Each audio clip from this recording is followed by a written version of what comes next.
Assalamualaikum warahmatullahi wabarakatuh. Kami dari kelompok 2 ingin menyampaikan hasil penelitian kami di sawah tentang bercocok tanam padi. Perkenalkan, nama saya Tito Sabararaha, dan di samping saya Natania, Ayu Widiasti, dan saya Sri Devi Anggraini. Sawah merupakan salah satu lahan pertanian yang biasanya dibentuk secara berpetak-petak. Lahan ini dibatasi oleh pematang atau gelangan. Lahan ini biasanya difungsikan sebagai tempat hidup berbagai tumbuhan, tempat berkembang biak berbagai organisme hidup seperti cacing, keong, belut, serangga, ular, dan lainnya.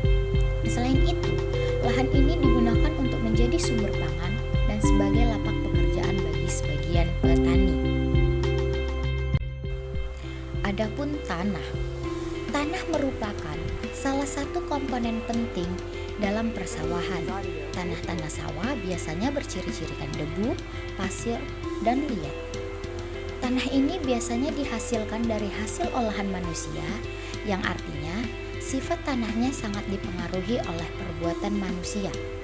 Tanah yang cocok untuk menanam padi adalah tanah yang mengandung banyak humus dan pengairan yang cukup, yang mana tanah ini mengandung senyawa asam-asam organik, yakni asam humat dan asam sulfat yang berasal dari perombakan tingkat lanjut bahan organik tanah. Selain mengandung asam humat dan asam sulfat, tanah ini juga mengandung zat-zat lain seperti fenol, karboksilat, serta alifatik, yang mana nantinya tanah ini dimanfaatkan oleh tanaman padi untuk mengambil hara.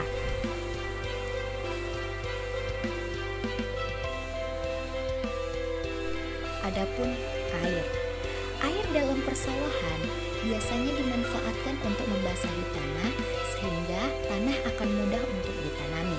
Selain itu, tanpa adanya pengairan air dalam lahan persawahan, maka hasil yang dikelola oleh petani tidak akan maksimal.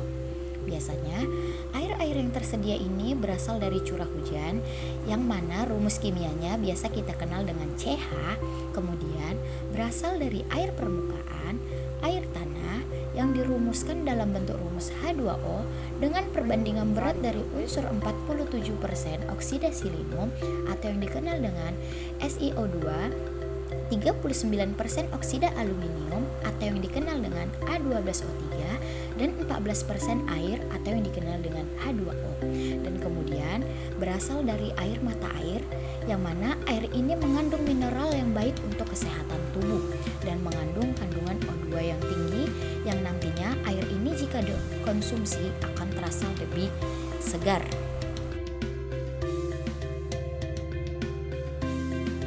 Hama, kita pasti akan menemukan hama dalam persawahan, salah satunya seperti keong ini.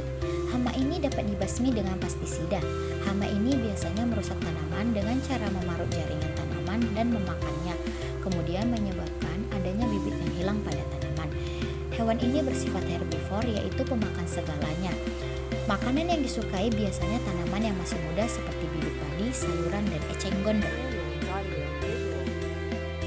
Berikut adalah video kami dalam menanam padi. Dalam menanam padi, ada beberapa cara yang bisa kita lakukan, yaitu menyiapkan media tanah, pemilihan bibit, kemudian melakukan persemaian, kemudian melakukan penanaman. Proses ini biasanya dilakukan dengan cara memindahkan bibit yang telah disemaikan ke lahan tanah. Meski proses penanamannya terlihat mudah, namun hal ini harus dilakukan dengan hati-hati agar tidak merusak tanaman padi lainnya. Proses ini dilakukan dengan cara memasukkan akar bibit padi ke dalam tanah atau lahan yang telah disiapkan. Itulah sedikit video yang dapat kami tampilkan. Kami memohon maaf atas kesalahan yang terdapat dalam video ini. Kami akhiri dengan wassalamualaikum warahmatullahi wabarakatuh.